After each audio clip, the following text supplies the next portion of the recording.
சிவா, உனக்கு நடந்த கொடுமை வேற யாருக்கும் நடக்கக்கூடாது.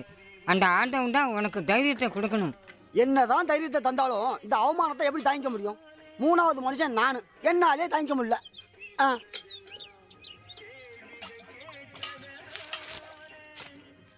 இந்த எதுக்கு?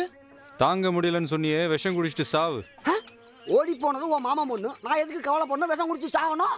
அதே தான் நானும் கேட்குறேன். என் மாமன் பொண்ணுக்கு இந்த கல்யாணம் பிடிக்கல, வேண்டான்னு போயிட்டா. அதுக்கு நான் எதுக்கு கவலை பண்ணணும்? என்ன பேசுற நீ? டே சொட்ட, போன எலெக்ஷன்ல நீ ஆளுங்கட்சிக்கு ஓட்டு போட்டியா எதிர்கட்சிக்கு ஓட்டு போட்டியா? எதிர்கட்சிக்கு தான். டெல்லியில் இருக்கிற வாஜ்பாய் ஆத்தூர்ல இருக்கிற இந்த சொட்டையன் ஓட்டு போடலன்னு சாப்பிடாம தூங்காம ஒன்று நினச்சி கவலைப்படுவாரா? டே சரவணா, இங்க வாடா. என்னண்ணே?